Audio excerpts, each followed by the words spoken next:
பொங்கல் பண்டிகையொட்டி சொந்த ஊர்களுக்கு செல்வதற்காக சென்னை கிளாம்பாக்கம் பேருந்து நிலையத்தில் நேற்று இரவும் கூட்டம் அலைமோதியது. சென்னையிலிருந்து தினசரி வழக்கமாக இயக்கப்படும் 2092 பேருந்துகளுடன் நேற்று கூடுதலாக 2200 சிறப்பு பேருந்துகள் இயக்கப்பட்டன. இதனால் பயணிகள் சிரமமின்றி சொந்த ஊர்களுக்கு புறப்பட்டு சென்றனர். க்ரௌட் பயங்கரமாக இருக்குது. பட் இருந்தாலும் ஓகே, நல்லா இருக்குது. பார்க்க ரொம்ப தூரத்துலேருந்து வர மாதிரி இருக்குது. ஆனால் ஓகே, ஃபைன். பஸ் அரேஞ்ச்மெண்ட்லாம் எப்படி பண்ணியிருக்காங்க? சூப்பராக இருக்குது, எல்லாமே சூப்பராக இருக்குது.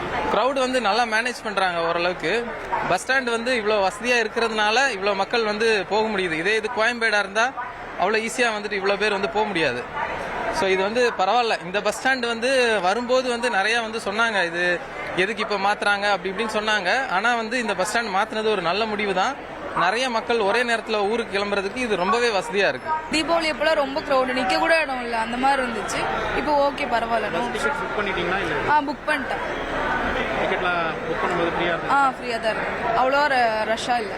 அரேஞ்ச்மெண்ட்லாம் எப்படி இருக்கு மேடம்? இங்க அரேஞ்ச்மெண்ட் எப்படி? இங்க ஓகே தான், எல்லாமே ரெஸ்பான்ஸ் பண்றாங்க டக்குன்னு. 1,25,00,000 மனங்களை வென்ற தந்தி டிவி யூடியூப் சேனல். தவிர்க்க முடியாத தம்ப்நெயில்ஸ், கலக்கலான கான்டென்ட்ஸ். நீங்களும் இந்த குடும்பத்தில் இணைய இப்பவே சப்ஸ்கிரைப் பண்ணுங்க. அசுரபலம் கொண்ட எங்கள் டிஜிட்டல் கரங்களில் உங்கள் விளம்பரங்களை சேர்க்க வாட்ஸ்அப் பண்ணுங்க. 8939888378.